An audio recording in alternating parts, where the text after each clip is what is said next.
Tujuh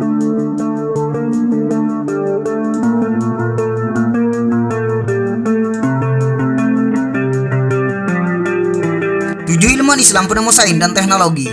Kegemilangan Islam dalam memimpin sebuah peradaban dunia di era 750 Masehi hingga di kisaran tahun 1258 Masehi merupakan sebuah masa di mana prestasi Islam dalam dunia pendidikan sangat tinggi hingga melahirkan banyak temuan berupa teknologi serta banyak analisis baru yang tertuang, baik terklarifikasi dalam ilmu pengembangan yang sedari awal telah ada ataupun memang sebagai temuan baru yang menjadi dasar ilmu pengetahuan selanjutnya hingga era modern saat ini. Sehingga banyak bermunculan kala itu manusia revolusioner serta visioner meliputi lahirnya para filsuf, ilmuwan, dan insinyur di dunia Islam yang menghasilkan banyak kontribusi terhadap perkembangan teknologi.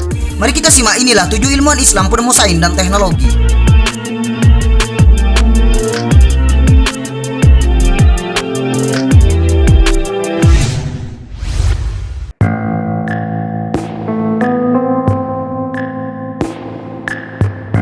Al-Farabi. Abu Nasr Muhammad Al-Farabi lahir pada tahun 870 Masehi di Farab, sebuah kota di Turki Tengah. Juga dikenal di dunia barat sebagai Al-Farabius atau Aven-Nasr. Tersohor dalam pengetahuan ilmu mantik atau logika. Dunia pun mendaulatnya sebagai mahaguru kedua setelah Aristoteles. Al-Farabi adalah seorang jenius yang menguasai 89 bahasa dan guru besar muslim dalam bidang fikih, filsafat, sains, kedokteran, musik, dan puisi. Dilansir dari buku Mulut yang Terkunci, 50 kisah haru para sahabat Nabi, Al-Farabi juga menyumbangkan pemikirannya di dunia musik dan menjadi orang pertama yang meletakkan dasar-dasar tentang not music. Karyanya Al-Musiki Al-Kabir, The Great Book of Music, sebuah buku yang mengupas lengkap tentang teori-teori musik yang kemudian buku tersebut menjadi rujukan penting bagi perkembangan musik klasik barat. Bahkan beliau juga merupakan seorang penemu dua alat musik yaitu konon dan robab. Sepanjang hidupnya Al-Farabi menulis lebih dari 100 buku berbahasa Arab dalam bidang filsafat, sains, kedokteran, musik, dan lain-lain. Beberapa karyanya yang terkenal adalah At-Ta'lim Ats-Tsani, Al-Musiki Al-Kabir, Isya'u Al-Iqal, Isya'u Al-Ulum wa Ta'rif bi Aqrodiha.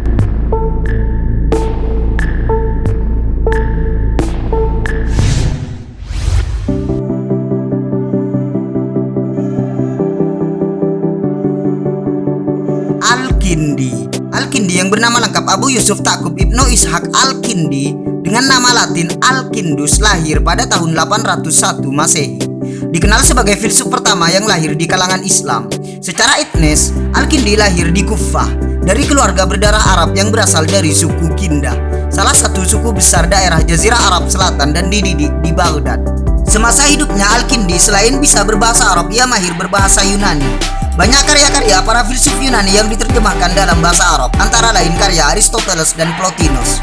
Al-Kindi telah menulis banyak karya dalam berbagai disiplin ilmu, dari metafisika, etika, logika, psikologi, hingga ilmu pengobatan, farmakologi, matematika, astrologi, dan optik. Juga meliputi topik praktis seperti parfum, pedang, zoologi, kaca, meteorologi, dan gempa bumi. Al-Kindi membagi daya jiwa menjadi 3, daya bernafsu appetitive, daya pemarah irascible, dan daya berpikir cognitive or rational. Al-Kindi juga salah satu bapak kriptografi karena menulis buku berjudul Manuscript on Deciphering Cryptographic Messages.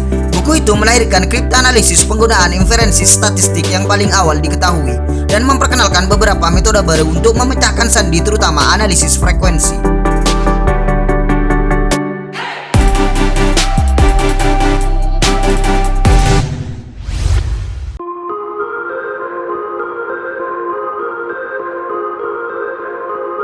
Al-Biruni.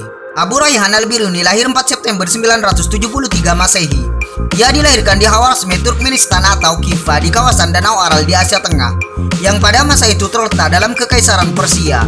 Al-Biruni merupakan matematikawan Persia, astronom, fisikawan, sarjana, penulis ensiklopedia, filsuf, pengembara, sejarawan, ahli geografi, ahli farmasi, dan guru yang banyak menyumbang kepada bidang matematika, filsafat, serta obat-obatan. Jurnal The UNESCO Career edisi 1974 memujinya sebagai The Extraordinary Genius of Universal Scholar yang melampaui batas-batas zamannya. Bahkan kecerdasan Al-Biruni pernah diulas dalam dokumenter BBC 4 Science and Islam The Empire of Reason pada tahun 2010. Di siaran tersebut, fisikawan Inggris kelahiran Irak Jim Al-Khalili menjelaskan cara unik Al-Biruni memakai matematika dan astronomi untuk mengukur keliling bumi. Temuan otentik Al-Biruni tercatat di karya babonnya tentang astronomi, Al-Qanon Al-Mas'udi, The Mas'udi Canon. Buku persembahan bagi Sultan Mas'ud Al-Ghasna tersebut menegaskan kualitasnya sebagai pionir observasi berbasis metode ilmiah. Kemahiran lain Al-Biruni ialah pemetaan bumi. Sebagian sarjana modern sepakat menjulukinya sebagai bapak geodesi. Oleh sebab kemahiran analisisnya mengukur keliling bumi dengan cara sederhana. Ia menyimpulkan keliling bumi ialah 25.000 mil. Dan hasilnya cuma meleset kurang 1% dari perhitungan modern yang mencatat 24.901 mil. Bahkan Al-Biruni pernah memaparkan koordinat akurat garis bujur dan lintang 600 kota penting di masanya, lengkap dengan ukuran jarak antar lokasi dan arahnya menuju kiblat.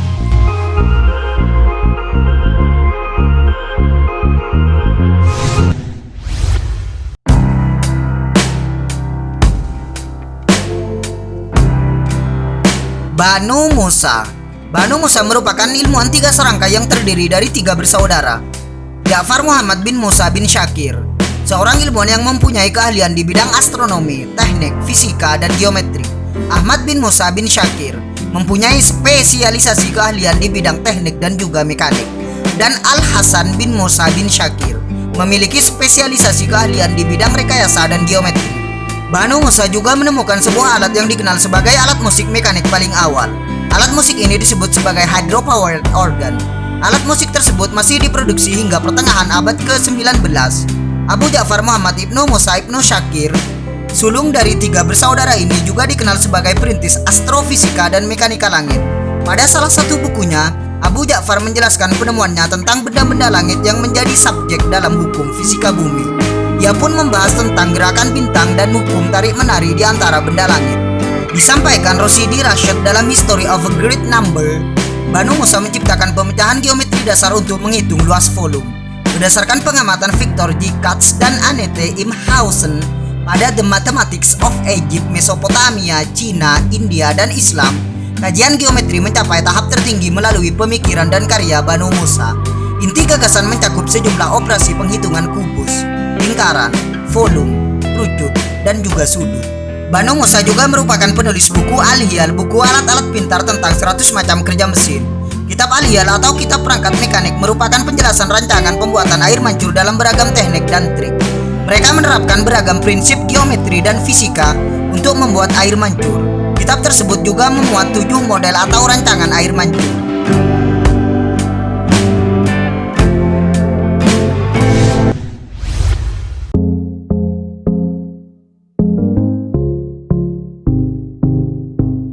Al-Battani.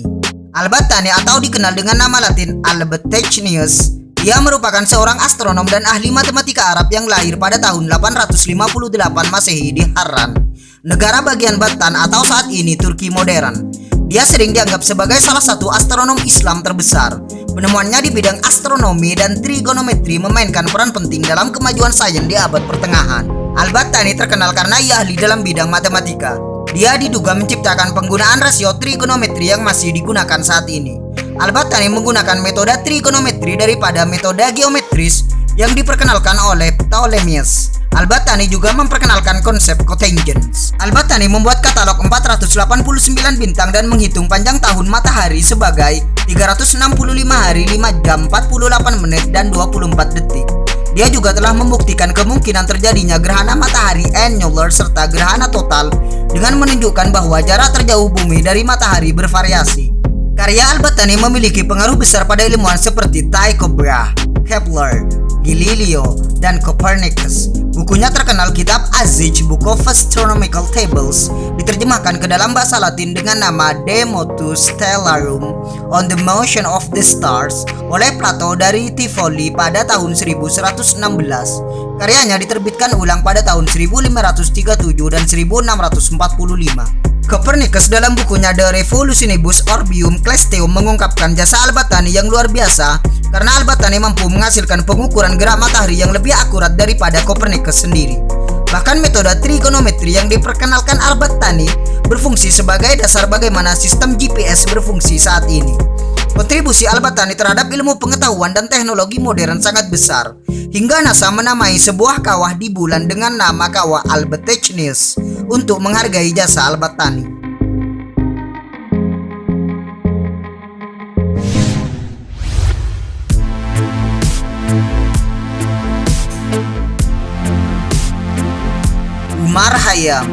Umar Khayyam lahir pada 18 Mei 1048 Masehi di Naisabur, di timur laut Persia, dan hidup sezaman dengan pemerintahan Saljuk sekitar masa Perang Salib Pertama.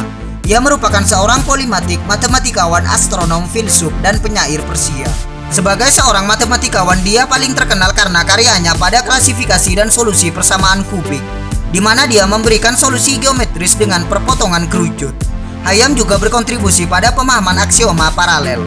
Sebagai seorang astronom, ia merancang kalender Jalali, kalender matahari dengan siklus interkalasi 33 tahun yang sangat tepat, yang memberikan dasar untuk kalender Persia yang masih digunakan setelah hampir 1 milenium. Umar Khayyam terkenal bukan hanya keberhasilan ilmiahnya, tetapi karena karya-karya sastranya. Ia diyakini telah menulis sekitar 1000 puisi 400 baris. Di dunia berbahasa Inggris, ia paling dikenal karena The Rubaiyat of Omar Khayyam, yang diterjemahkan ke dalam bahasa Inggris oleh Edward Fitzgerald. Kehidupan Omar digambarkan dalam film tahun 1957 Omar Khayyam, dibintangi oleh Connell Wilde, Deborah Page, Raymond Massey, Michael Rennie, dan John Derek.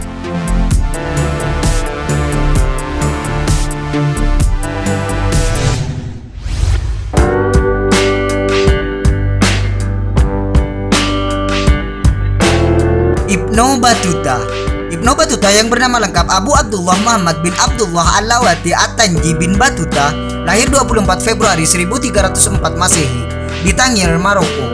Ia merupakan seorang cendekiawan Maroko yang pernah berkelana ke berbagai pelosok dunia pada abad pertengahan.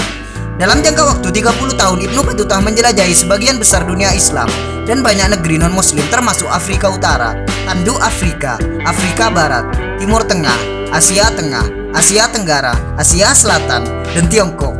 Menjelang akhir hayatnya, ia meriwayatkan kembali pengalaman-pengalamannya menjelajahi dunia untuk dibukukan dengan judul Hadiah bagi para pemerhati negeri-negeri asing dan pengalaman-pengalaman ajaib riwayat perjalanan Ibnu Battuta, menyajikan gambaran tentang peradaban abad pertengahan yang sampai sekarang masih dijadikan sumber rujukan. Kumpulan catatan Ibnu Battuta yang isinya tidak hanya sebagai kumpulan kisah perjalanan tetapi juga mengandung nilai-nilai ilmu pengetahuan yang beragam. Kumpulan catatan tersebut dibukukan berjudul Rihlah, salah satu kumpulan catatan karya tulis yang bermutu tinggi di dunia. Di samping itu, Pulau Sumatera juga tercatat dalam Rihlah. Dalam catatannya, Ibnu Battuta menggambarkan Pulau Sumatera dengan mengungkapkan bahwa pulau itu hijau dan subur. Selama 29 tahun, Ibnu Battuta telah berkelana ke lebih dari 40 negara. Dengan berjalan kaki, berkuda, dan berlayar, di total perjalanannya menempuh jarak lebih dari 120.700 km.